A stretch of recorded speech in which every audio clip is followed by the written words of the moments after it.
Angry garment workers in Dhaka are on the streets for a fifth day, demanding better working conditions. The protest began after the government hiked the minimum wage for the first time in 5 years because the workers say it's too little, too late. We are demanding that the minimum wage be raised to $119 and our monthly salary be raised to $190. The government's raised the minimum compensation from $63 a month to $96. But prices have been rising more than 6% each year since 2013, while textile exports have grown by about 5% each year to more than $30 billion. That's turned Bangladesh into the world's second largest textile exporter after China. It sells to brands like Zara, H&M and Calvin Klein. But many workers say the government hasn't kept its promise to improve their livelihoods and that only the factory owners benefit from the fruit of their labor. I have been working in Al-Muslim garments for the last 10 years. In this time, the factory has gone from being a single-storey building to 12 floors. But what did we get? Just $6?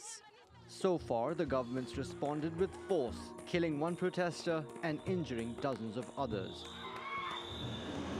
That could fuel more protests and jeopardize Bangladesh's biggest industry. Mobin Nasir, TRT World. Let's get more on this now with TRT World correspondent Shamim Chowdhury, who joins us now from London. She's covered Bangladesh extensively for us. Hi, Shamim. So the Bangladeshi government implemented the national garment industry's first minimum wage hike in 5 years last month, raising it by around 50%. So why then are workers taking to the streets? Well, workers' unions are saying that what the government didn't consider is the various grades of garment workers depending on their skill base. Now, there are at least 5 different grades of garment workers, and they're saying that the deal hasn't been fine-tuned and therefore contravenes what had been agreed with the unions. So whereas it's true that certain grades of workers have indeed received a pay rise, other grades have, in fact, their salaries have, in fact, decreased. So that's one reason they're saying that it hasn't really been implemented in the way that had been agreed between the government and the factory owners and unions. And the other thing is, you know, notwithstanding the rises, they're saying it's still not enough, because as we just heard in my colleague Mobin's report, the cost of living, inflation has risen way above the wages of many of these workers. And they're saying that even with these increases, they still can't survive on a daily basis. They want to be earning $191 a month. Also bear in mind, and we heard this from many garment workers when I was in Bangladesh about 6 months ago, that in order to really survive, it's one thing receiving the minimum wage, but in order to survive, most of them have to do overtime. They have to work 12 hours a day, 6 days a week, and that just isn't enough to sustain them. So they're saying that the government's steps are just not enough. Interesting. We understand that government officials are currently in talks with management and unions over potentially reviewing this minimum wage hike. I'm wondering, do you think that some of the factory owners' concerns that their bottom lines may be hit by another hike in this wage, do you think those fears are valid as well? Well, it's true their bottom lines will be hit, and in all likelihood, the prices at the far end of the supply chain, i.e. the stores that you and I perhaps shop in, some of the big retail names, Zara, H&M, Topshop, all these big names that many people are familiar with, it's unlikely that they will put their prices up in line with workers' wages in Bangladesh. So the factory owners will be bearing the brunt. But even then, their profit margins are huge.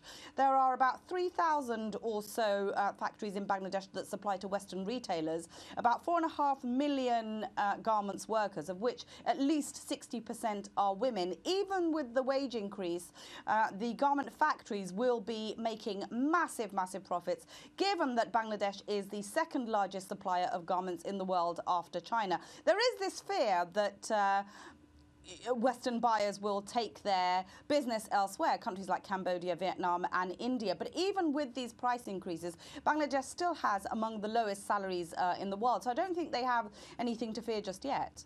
Ever since the Rana Plaza tragedy, which killed, as we know, more than 1,000 garment factory workers, these these big retailers like H&M, Zara, Uniqlo, they've been under pressure to lift their game, or to at least put pressure on the Bangladeshi government to improve working conditions. Now, you've been to Bangladesh many times since that tragedy. Have you seen an improvement in their working conditions?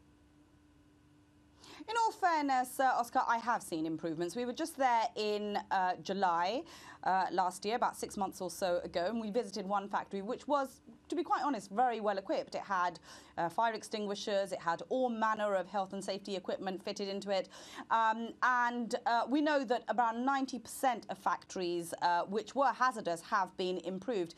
Now, Western retailers, along with the factory owners and union workers, signed a 5-year deal, an accord. It is actually known as the Accord, whereby there were intensive inspections on garments factories all over Bangladesh, and 90% of all improvements were made. Now, that does still, of course, leave 10%, and there are undoubtedly smaller factories on the outskirts of the capital city, Dhaka, which do not meet international standards, and we found evidence that they are supplying to Western retailers. We saw cracks in the wall, loose wiring, suddenly other signs that suggested to us that these factories weren't safe.